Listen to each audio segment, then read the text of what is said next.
Adverbs. What is adverb? An adverb tells us more about a verb, an adjective, or another adverb.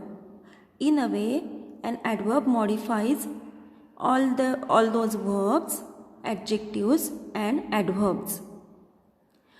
See here the examples. Neelam was walking briskly in the park.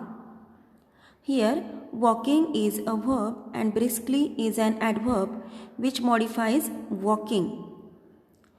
Neelam was walking at a very brisk pace in the park. In this sentence, pace is a noun, brisk adjective, and very is modifier. It modifies adjective brisk. I saw Neelam walking quite briskly in the park.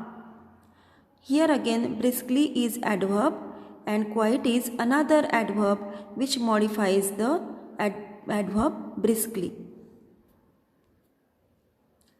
Kinds of adverbs. An adverb of manner tells us how an action takes place. For example, Karthik ran fast to catch the ball. An adverb of place tells us where an action takes place. For example, Keshav waited outside. An adverb of time tells us when an action takes place. For example, Nimmi met her class teacher yesterday. An adverb of frequency tells us how often an action happens. For example, we rarely watch television these days. An adverb of degree tells us what extent an action happens. For example, the bag is too heavy for me to lift. Position of adverbs. With the knowledge of adverbs, we should know where to use an adverb in a sentence. Here are some general rules. Adverbs of manner are usually placed at the end of the sentence. For example, the children are working hard. Adverbs of place are usually placed after the object of the verb. For example, we saw a small bakery nearby. Adverbs of time are usually placed in the beginning or at the end of the sentence. For example, tomorrow we will go to Jaipur, or we can say we will go to Jaipur tomorrow. Adverbs of frequency usually occupy the middle position in a sentence. For example, I have never been to Odisha. Adverbs of degree are usually placed before the adjectives or adverbs they modify. For example, the water was extremely cold. They are sometimes placed before the main verb. For example, we quite understand the situation. See both the sentences. Cold is an adjective for water and extremely is an adverb.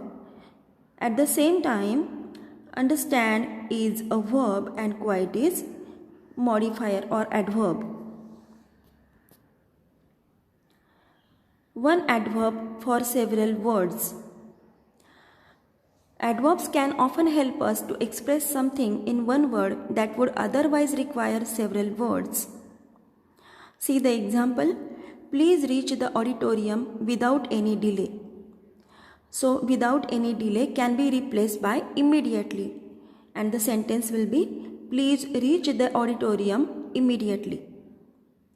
Here are some more words.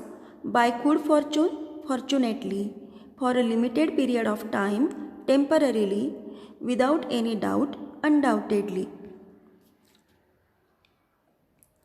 Adverb clauses. Students, we are well aware about the main clause and subordinate clause. In subordinate clauses, we have already studied adverb clause of condition. Here are some more clauses. A subordinate clause that tells us or that does the work of an adverb is an adverb clause.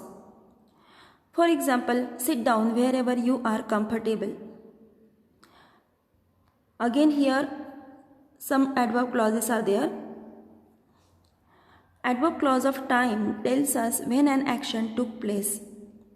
For example, before we could reach the platform, the train had left. Before we could reach the platform is an adverb clause of time. Adverb clause of place. It tells us where the action took place. For example, we will stop the car wherever we will see a petrol pump. Adverb clause of reason or purpose. It tells us why the action took place. For example, since it was raining, we decided to stay at home. Adverb clause of comparison shows a comparison of qualities or attributes. For example, Bano's painting was much better than what we had expected. Students, you must be aware about the degrees of comparison. It is in the same way. Adverb clause of manner describes the manner or way in which something is done. For example, the children were so excited as if they had never been to a picnic before.